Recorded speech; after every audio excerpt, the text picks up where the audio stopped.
Hey, welcome to the Geriatric Millennials, where me, Jayme, and me, Beth, these two oldish, youngish ladies talk about stuff. And today we are talking about our cringe moments. We're doing another cringe purge. I freaking love these stupid conversations because it gets it out, man. It does. And it's so hilarious to like remember these things and to hear yours. Yeah. That I've never heard. Yeah. Well, and it's very like, I don't know, it's just therapeutic. That's all I think about. It's just like, this is my therapy because some of this stuff will just haunt me at times. Haunt me. And now you're putting it on the internets. But then I don't think about it afterwards because I'm just like, it's gone. Some random strangers like, I know. But it doesn't haunt me then. It's just that's out so interesting. now. It's been released. I have a different experience. Okay. Which is fine. You continue to be haunted even more because people bring it up? No, I feel like I'm exposed. Oh, I love being exposed. Like... like your cringe stories say are otherwise. No, well, I don't like that. I like if I expose myself, it's fine. Okay, you know what I mean? Right. Like it's different if like it's just like on the spot. It's just fun. I think this is fun. So let's go. Okay. Speaking of on the spot, I was humiliated a few years ago. I was on a work trip and we had this big event and like I'd been working all day running around. And at the time I was vegan. And so there was just like no options for me to eat really. And half the time when you're doing events, you're just running on fumes. Cheetos are literally made with dairy. So no. So I was driving with one of my coworkers and we stopped at like a gas station and I ran in and they had Twizzlers, which were vegan. And I was so excited. I had like a giant pack of Twizzlers and I'm eating them and I'm just like, I'm road tripping at this point. My brain is like, I had Twizzlers. I'm just going. And he like totally snack shamed me and was like, wow, you're really chomping those down. You're really eating those. And I was like, I get that it's candy, but I also haven't eaten all day. And I just felt so like, it was like such a like vulnerable moment to feel like somebody was like, oh, you shouldn't be eating that, judging my food when I want to be like, listen, bitch, I haven't eaten anything all day. I saw you have a hamburger. I saw you ate the lunch that was provided. You ate some cookies. I got none of that. I got these Twizzlers. That's all I got. Yeah. And then it was just like, I was so hungry. I believe and you. I could not keep eating the Twizzlers because he was like monitoring. Yeah. Yes. And I just want to be like, stop monitoring what I eat, which isn't truly a cringe moment where I felt, but it was one of those moments that I just felt very like so self-conscious. Yeah. And I was like, again, I had never felt so snack shamed in my life. And I want to be like, if I wasn't chubby, would you be okay with me eating this? And he was like very thin, tall man. Yeah. He could eat all those and it had not affected him. Whatever. And I'm just like, I just want my Twizzlers. Yeah. So anyway, it made me very sad. Yeah, no kidding. And now it's like, I will refuse to let people do that to me. So I guess that's been a good thing. Cause now it's like, I've been to eat with people before where they're like, oh, I shouldn't order dessert. Or, you know, they're just feeling like, and you're like, shut up. They're like shaming themselves. Like, I'm ordering dessert first with my appetizer because I want to make sure I get it in. We only have one life, people. Okay. Eat the freaking dessert. Anyway. Eat the Twizzlers. Eat the Twizzlers. When you eat Twizzlers now, does it remind you of that? Yeah. Which it taints it a little bit. So I really don't eat them very often. Yeah. They're also like one of my road trip foods. So it's just kind of like. You don't go on very many road trips either. Okay. That's judgy. I'm just stating the facts. Sorry. I mean, that is true. But like Twizzlers and Wheat Thins, those are my Well, I was just thinking I don't have to do it. I don't have the opportunity. Yes. So that's why a special you're not treat. Right. Yes. I wasn't trying to be like, you don't go anywhere. So that's why you never I was eat. judging myself because I'm like, stop being such a homebody. Anyway, give me a cringe. That's just a warm up. Warm up. Okay. I have a somewhat recent cringe moment. Okay. It's not a super juicy story, but it is one that makes me cringe. So I'm going to tell you, of course, it's related to dance. You know, that's my world. Yes. Now I go to these dance things, I go to classes, and then I go to these practices at the community center like twice a month. Mm-hmm. In this environment, I am exposed to a lot of people that I meet or maybe I don't meet, and I see them, but I recognize them, right? Plus, I have a lot of other areas of my life that I live where I see people and I recognize them. Yes. But then I'm like, so I might know them, I might not. So okay. So I'm at the community center. And there's a girl there. Did I tell you this already? No. Okay, there's a girl there and I recognize her and I'm like, I know I've like seen her, but I could not remember her name. Mm-hmm. I'm much better with faces than I am with names. So I say to her, hey, like, have we met? What's your name again? And she's like, yeah, 3 times. And I was like, oh no. Totally. I was like, oh, like I felt like such a jerk and so dumb and just embarrassed. I was just totally cringing inside because I was like, wow, like she really just, I mean, she had feelings. She did. And I felt really bad because I was just like, I never want to make somebody feel like that. I never want to be like, but honestly, I couldn't remember her name, but I knew I had met, like I recognized her, but I just couldn't keep track, you know, of like where, when, and I couldn't remember her name. And then I'm telling you, I have danced with this one person probably like 25 times and could not remember his name. But at that point felt so bad that because I had asked him his name like multiple times. So anyways, that's just kind of like one of my problems that I have. And this really affected me to the point where I was like, I will be so much better at like paying attention and making sure I remember her name, number one, and other people's names. Like I'm trying because I felt so embarrassed. Oh yeah. And was just like, oh my gosh, like, I'm so sorry. Like, tell me your name again. And then I was just like, oh, why do I feel like such a loser? So the next time I saw her, I was like, hey, so-and-so, because I'm not going to say her name. Yeah. And she's like, hey, nice to meet you. I was like, oh my gosh, she really didn't like that. She really did not. She did. But at least she was playful. Second time around. She was. And now when I see her, like we hug and like it's all good. And I see her all the time and I actually remember her name. So anyway, that was very cringy though. That's hard. It's like, 3 times. I was like, okay. And I believe her. Yeah. Even though I was like, I think I should. I mean, I would have remembered, but apparently I didn't. Isn't that bad? Yeah. I mean, yeah. I know. There's nothing worse than the grasping for a name. Ugh. Oh, yeah. I'm sorry. I feel the cringe. Like I feel it in my soul right now. I know. Okay. Can I just report though that I did find out the guy's name that I danced with like 25 times? Good. Because I did ask him again. And I was like, I had to make a point of like, I will remember. But the way that I did it, I was like, I want to say your name is this. Like, is that like, please tell me I'm right. And I was right. Okay. And because I have been trying to recall this person's name at the last like 3 different times I've seen him and I've asked other girls and I'm like, what's that guy's name again? And none of them knew. Okay. So none of them knew. That's him. But we all know him like, because we all danced with him. It's terrible. Sad. I mean, kind of. I know his name now. But sometimes I think it's better to like learn who a person is than to remember their name. That sounds bad.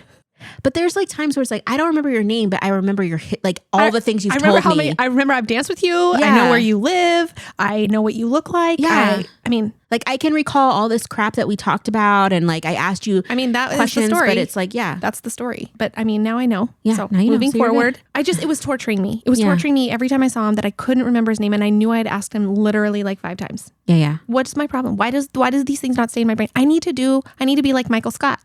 From the office. Word associations. I do. With people, yeah. I need to do that. Preferably ones that are more appropriate. Right? Yeah. Okay. So years ago, I worked at the local library. And I was a library tech. And so I would check people in and out and provide like, I'd shelve books, all the things that librarian techs do at the library. I actually really liked it. I wish I could do it again. So people would come in needing to use Wi-Fi, wanting to use our computers so they could get on our Wi-Fi or, like log into stuff. And a lot of time you have just like randos that come in. So this guy comes in and I was like making small talk and he was like, he's like, oh, I'm in town for a show. He's a comedian. Why did I do this? So what did you do? So he just needed to get this, like, I had to check him in so he could use a computer, like one of our computers. And I don't know what came over me. He was like, okay. I'm just so frazzled because it was so embarrassing. He was like, I just like needed to get some information from him. And I'm like, okay, I'm going to need to get this from you. I'm like, to get you on our computers. I'm like, but it's going to cost you a joke.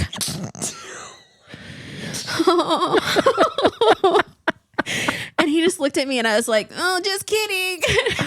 Oh my God. And then I gave him like the little, and he did like, he was at least nice. He did like a little, what kind of thing. And I was like, oh my gosh, I'm so sorry. It was so bad. Beth. What? I mean, I'm cringing. It was so cringy. It was so cringy. I thought I was being so cute. And then when it left my lips, I was like, oh my gosh, I'm never going to recover from this. So yeah, if you are the traveling comedian that was coming through in like 2009, I'm sorry. He should have rolled with that though. He kind of did as much as he could, but it was awful. Yeah. Like, and the number of times I'm sure somebody's like, tell me a joke, like to a comic, that's embarrassing. Right. And I considered myself to be somebody that appreciates comedy. I know better. It's making me laugh. I mean, it was so bad. Yeah, it's a little bad. I mean, I can remember the look on his face, and I was like, I want to apologize formally, sir. It was so bad. Don't you wish you could go back and just like not do that? It would have been great. I would have had better self-esteem for the rest of my life. Yeah, so many things in life. It's like, a redo, please. Please. All right, well, my next one's along the same lines of my last story. Okay. So when I was a teenager, there was a season that I worked at a clothing store at the mall. I've mentioned this before. Okay. It was a jean store. It was called Bootlegger. And I helped people like try on clothes. I mean, I didn't help them try. You're like, I put their legs into the pants and I shimmied it up. No, that is not what I did. But I did bring them sizes or make suggestions of outfits or whatever. Because it was before Christmas and they always bulk up their staff at, the mall for the holiday season. So I was working there. I was 16 years old and like fresh from Belize, where I was very friendly and continued to be very friendly to everyone, which is why I was a great salesperson, sold a ton of jeans and really helped the people like who were trying to buy jeans, right? Like I was very helpful. I was very interactive and, spent some time with each person that wanted to, helping them like find the right jeans and the right fit and whatever, to the point where I would be walking in the mall or on the street or at the, hockey game or whatever. Jayme. And I would recognize somebody and think that I knew them and think they were my friend or / acquaintance, but like that I knew them. And I'd be like, oh, hey, how's it going? Where do I know you from? Oh, Jayme.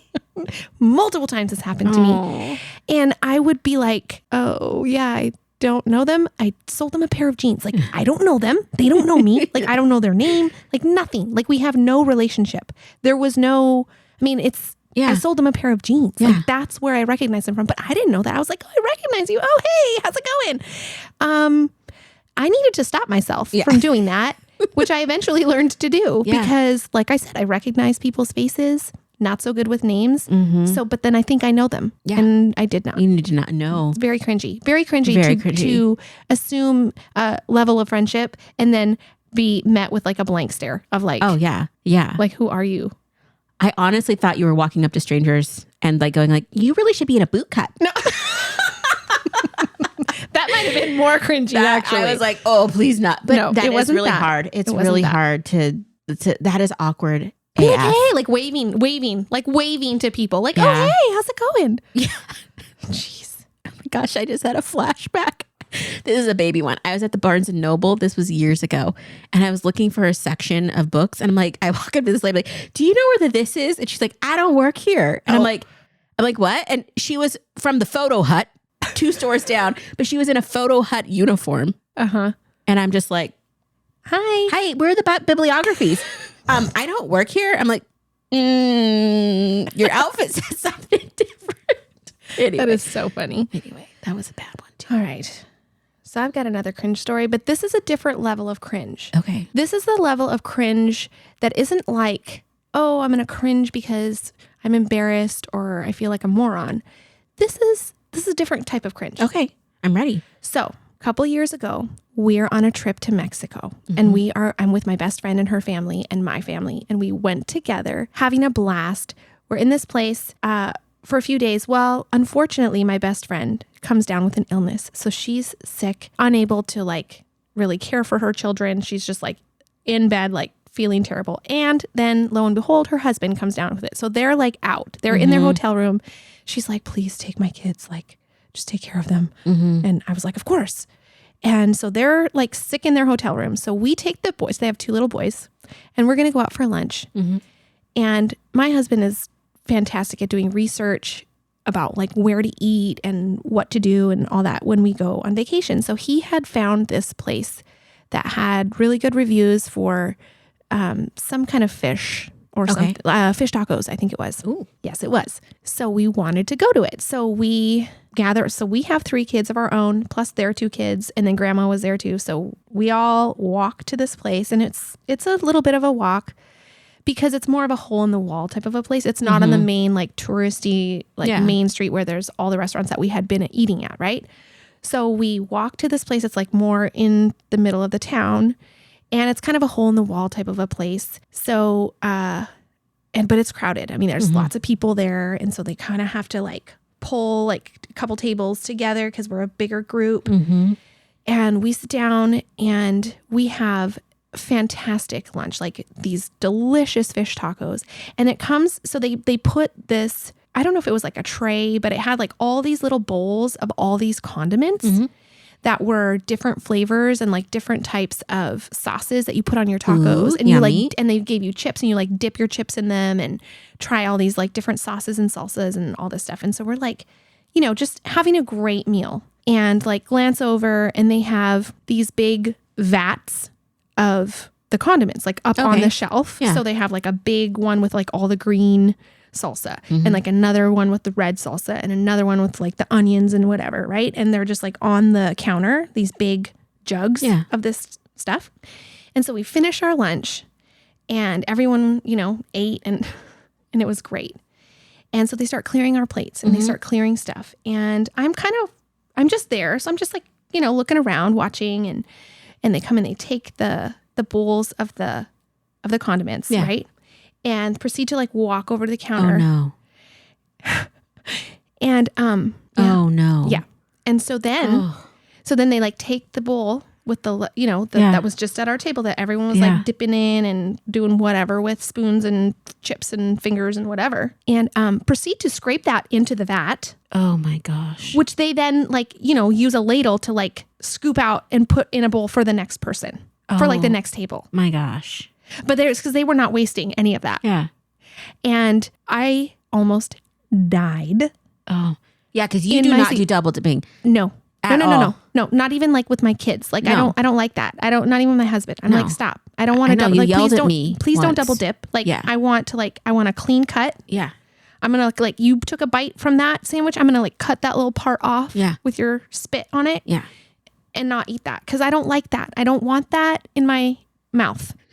And then I looked around and like this restaurant's packed. Like there's all types and sorts of people. And I'm just like, oh my gosh, we're all going to die. We're all going to get sick. Like we're all like and then I'm like, oh my gosh, I took my friend's kids like here and fed them all. Like and everyone loved it, but like none of them knew. Did they see it or were you the only one watching this? I was the only one. And I was like, it's so cringy, right? Like on the inside, I was that is the most disgusting thing. Like what kinds of diseases are festering in in this giant jug / giant vat of sauce that's at room temperature. Like it is a breeding ground of who the hell knows what. And I just ate it. Yeah. I just ate it and I enjoyed it, but I can't enjoy it anymore. I was just like tortured. I am still, the thought of it makes me cringe so much that I mean, and then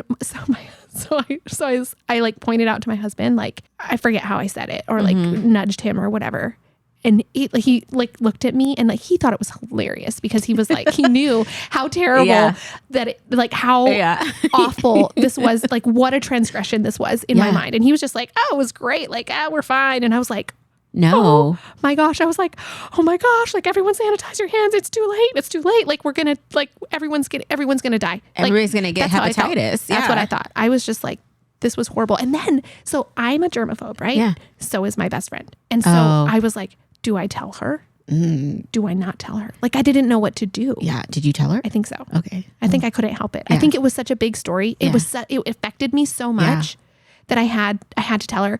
And then from then on, I was like eagle eye watching like everywhere we ate. I was like, you know, like this is not good. And then on the same trip, we're in Mexico City. We go to a taqueria. We're eating tacos. Literally on the menu, it says, we do not reuse so it's a condiments known and salsa. issue. Yes, and they're like, this is unhygienic and like this is not sanitary. We do not practice this. And I was like, oh my gosh, can we eat here for every meal? Now I will say, best food in the world, in my opinion, Mexico. So delicious, amazing, like great experience eating there. Like majority of the restaurants I don't think would do this. So I feel like it was, I mean, that's the only time I've ever seen that. It was a one-off. I'm thinking. None of us got sick. I will report. None of us got sick. We were fine. Probably just like boosted our immune system or whatever. But the most cringy thing that I can think of when it comes to like eating at a, well, I shouldn't say in my that I know of, in my experience that I know of. Although I have a few other stories of cringe things, but this is like right up there. This is like top 3. I mean, there's nothing worse than seeing your food get messed with, honestly. Or it's like, do you ever read in the newspaper? I don't want to know. I don't want to know. Okay. Like the restaurants and the ratings. Reviews. Yeah. No, I don't want to know that. Oh my gosh. I mean, I do want to know, but I don't want to know. I know, but it's just, isn't that gross? Isn't that disgusting? That's too much. I thought it was I probably would have terrible. puked, honestly. I mean, I felt like I wanted to, but they were really good tacos. Yeah. I mean, they were so good. Like no wonder they had good reviews, but I should get on there and write a review. Please, maybe not. I mean, it's a little late. It's a smidge late, and they probably have changed their practices. I hope that they have, because just so That's gross. too much. Okay. Lovely. Yeah, that's mine. That sounds really, really gross. Also cringy though, right? I mean, that qualifies as cringe. Yeah, I mean, I'm recalling. Your face is. My face is scrunched. It's cringed. Yep. Yeah, that's great. Thank you for sharing that. You're welcome. At least, I mean, I'm glad it's not Taco Bell. You know what I mean? I'm glad it's not somewhere local that we've gone together. And I mean, I'm glad too. BTW. Yeah. No, it's not. It's far away. Wow. Yeah. Well, thanks for right, another. Well, enjoy your next meal, everyone. Oh my gosh. Hey, if you're enjoying this podcast and would like to support our show, you can share episodes with your friends and family, follow us on Instagram at the Geriatric Millennials, or leave us a positive review and rating, all which help us to grow. Our theme music was created by the Finley Ghost, so check out their latest album now. Thank you so much.